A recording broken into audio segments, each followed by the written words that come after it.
कप्तान, मैंने 20 साल 23 साल आपकी पार्टी में गुजारे हैं कि ये वो डंडा है इमरान खान का जिसने 14 पार्टियों को तिगनी का नाच नचाया। 150 सीटों वाला इन्होंने बाहर किया है इमरान अहमद खान ने हसीना। 27 साल हो गए खान साहब के साथ खड़े हैं, 96 से फाउंडर मेंबर है वो।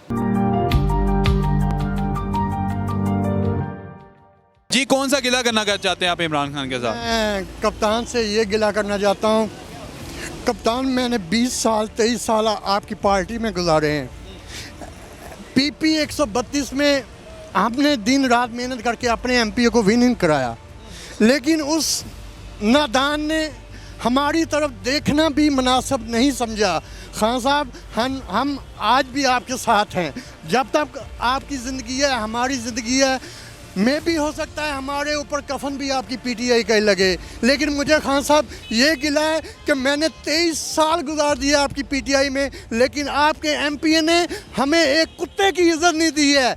हमने दिन रात मेहनत की है। खुदाया इस एमपी को दोबारा टिकट ना दीजिएगा। एक बार मैंने अपने बाजार में इनको 2020 में शिकस्त दी है आपके एमपी को। मेरे ख़िलाफ़ इन्होंने प्रोपोगंडा किया, मेंबरशिप थी बाजार सदर की, मैंने 7 वोटों से इनको शिकस्त दी। इसके बावजूद इनको अकल नहीं आई। इमरान साहब, खुदाया इनको टिकट मत दीजिएगा। एमपी का नाम ले, एमपी का नाम। मियां मोहम्मद आतिफ साहब, नादान फखरे शाहकुर बोलता है खुद को।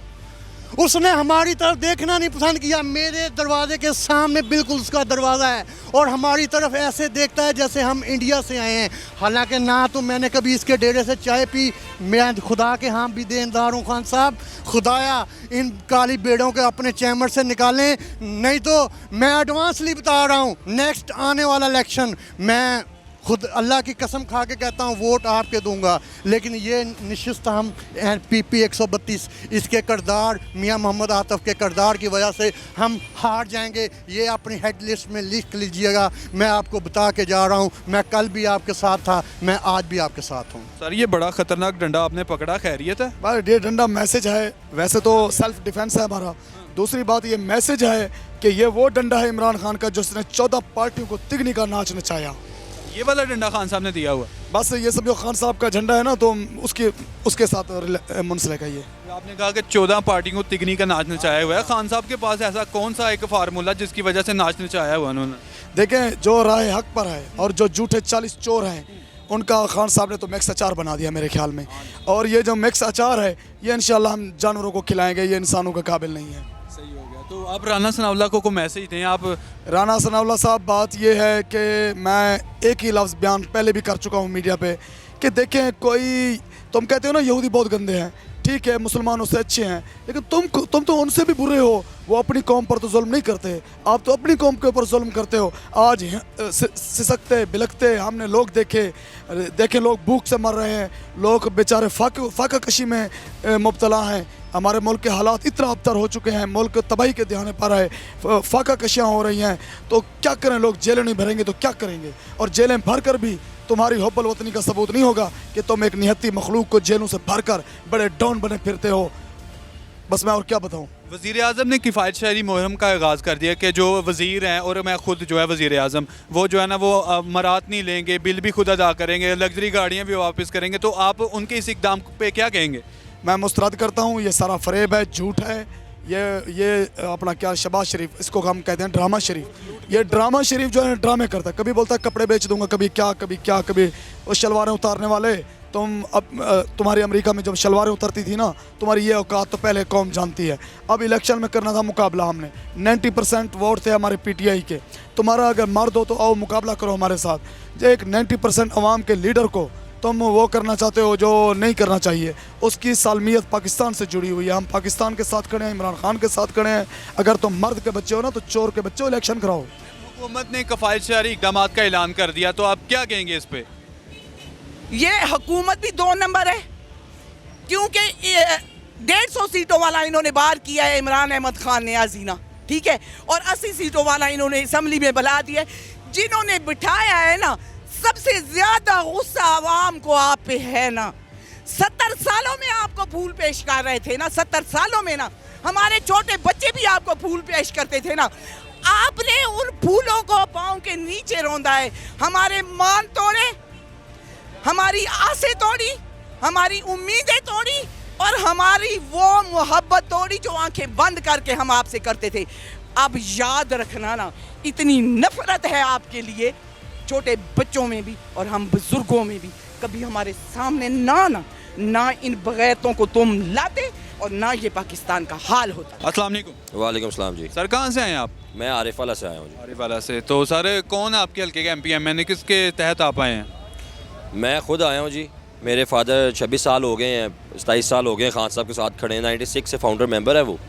और हमें ये बताया गया है कि आपने ड्यूटी करनी है। तो मेरे वालिद साहब ने मुझे स्पेशली कहा कि खान साहब के गवाह जाएं, और मैं पिछले 28 दिन से यहाँ पे हूँ। तो सर वो परवेज़ इलाही साहब की शमूलियत होगी है पीटीआई में, तो कितनी फ्रूटफुल रहेगी ये पीटीआई के लिए? देखें, हमारा जो विज़न है, हमारा जो नज़रिया है, खान साहब का जो नज़रिया है, हम उस पर उसके मुताबिक ही चलेंगे। फ्रूटफुल तो ये है कि एक जो हेड होता है पार्टी का, वो पार्टी को चला रहा होता है। नीचे साथ आपके जितने भी लोग जुड़ते हैं, हम लोग मतलब अपने एक छोटे से घर की एक मिसाल दे देते हैं कि जो बाप का फ़ैसला होता है वही कंसीडर होता है। नीचे औलाद अगर कोई गलत रास्ते पे लेकर भी जाने लगेगी पार्टी को, या किसी गलत जगह पे जाने भी लगेगी, तो वो उसको सही सिमत में लेकर जाएगा जो वालिद होता है। तो इसी तरह मैं समझता हूँ पार्टी भी, और उसमें खान साहब एक वालिद की मानद है कि जो पूरी पार्टी को चला रहे हैं, और उनमें से जो फ़ैसला लीडरशिप का खान साहब का होगा वही कंसीडर किया जाएगा। हाँ, हमारे साथ शमूलियत की है परवेज़ इलाही साहब ने, ये बड़ी खुश आइंद बात है कि वो पंजाब के वज़ीर आला भी रहे हैं और काफ लीग में बतौर सदर काम भी कर रहे थे। तो ये एक बड़ी खुशाइंद बात है कि उन्होंने पार्टी को ज्वाइन किया। और मैं इसमें सबसे ज़्यादा खराज तहसीन पेश करूँगा मुनस इलाही साहब को, जिन्होंने खान साहब के नज़रिए को ज्वाइन किया जी। जेल भरो तहरीक का बाकायदा आगाज़ हो चुका है, असद उमर साहब की गिरफ्तारी होगी, आज़म सवाती की होगी है, तो ये कितनी मीनिंगफुल रहेगी पीटीआई के लिए गिरफ्तारियाँ जो हैं? असल में देखें, जेल भरो तहरीक का जो असल मकसद खान साहब हमारी कौम को, हमारी आवाम को और उन लोगों को जो बंद कमरों में इस कौम के फ़ैसले करते हैं, जो इस कौम को उसका इख्तियार, उसका हक़ नहीं देना चाहते, खान साहब उनको एक पैगाम देना चाहते हैं कि हमें खौफ के बुत तोड़ने हैं, हमें जेलों से डर नहीं लगता, हम आइन पे इम्प्लीमेंट करवाने के लिए यहाँ पे बैठे हैं। हम चाहते हैं कि आइन पे अमल दरामद हो, हम चाहते हैं कानून की पासदारी हो। लेकिन जब तक वो लोग जो हमारे बंद कमरों में बैठ के फ़ैसले करने वाले लोग हैं, वो इस बात को नहीं समझेंगे, खान साहब उनको बाबर करवा रहे हैं कि हम गिरफ़्तारी भी देने के लिए तैयार हैं। और सिर्फ खान साहब अकेले नहीं, असद उमर साहब ने गिरफ़्तारी दी, शाह महमूद कुरैशी साहब ने गिरफ़्तारी दी, उमर सरफराज चीमा साहब ने गिरफ़्तारी दी, मोहम्मद खान मदनी साहब ने गिरफ़्तारी दी। जो फर्स्ट हमारी टायर लीडरशिप है, सब गिरफ़्तारी दे चुके हैं। लीडरशिप उन्होंने गिरफ़्तारी दे चुके हैं, और इंशाअल्लाह उसके पीछे आप देख रहे हैं जाके चेयरिंग क्रास में, अभी वहाँ से आया हूँ, वहाँ पे लाखों का मजमा खड़ा है जो अपनी लीडरशिप के पीछे गिरफ़्तारी देने के लिए तैयार है। और वो सिर्फ उसका सिर्फ एक ही मकसद है, और मकसद क्या है कि आइन की हुक्मरानी। तो सर ये आपको डर शर नहीं लगता? क्यों आप ऐसे एक दीवाना वार खान के पीछे लगे हुए हैं? यार, डर अल्लाह की ज़ात, हमें जिसने पैदा किया, वो मालिक कायनात जिसने हमें इस दुनिया में भेजा, हमें खौफ उसका होना चाहिए। हमें इस्लाम की जो तालीमात दी गई हैं, क्या हम उस पर अमल कर रहे हैं? क्या हमें कब्र भूल चुकी है? हम लोग हर चीज़ डर, हम ये 4 लोग अगर आगे हम मारेंगे पीटेंगे, क्या कर लेंगे? जान से मार देंगे। यार मार दे। इस मुल्क में मुझे बताएं कि एक नौजवान जो तबका है उसका फ्यूचर क्या है? अगर कोई बंदा यूनिवर्सिटी से, कॉलेज से डिग्री लेकर निकलता है, तो उसके बाद क्या अपने बाप घर वालों को पेट पाल सकता है? तो डर तो उन्होंने ख़त्म कर दिया हुआ है, डर तो अब रहा ही नहीं है। अब तो ये है कि इनको एहसास दिलाने के लिए कि खुदारा इस मुल्क पे रहम करो, इस इम्पोर्टेड हुकूमत से, इस मुसल्लत शुदा हुकूमत से हमारी जान छुड़वाओ। आज जो लोग 2 वक्त की रोटी से महरूम हो गए हैं, क्या कभी उनके बारे में सोचा है? अब डर किस चीज़ का कि जब बंदे के पेट में कोई चीज़ नहीं जा रही और डर रह गया, अब डर नहीं है। अब तो जान भी जाए तो जाए, इस मुल्क के लिए कुर्बान करने के लिए तैयार खड़े हैं। सर प्रेसिडेंट ऑफ पाकिस्तान ने जो डेट दी है इलेक्शंस की, क्या आपको लगता है कि उस डेट में इलेक्शंस हो जाएंगे?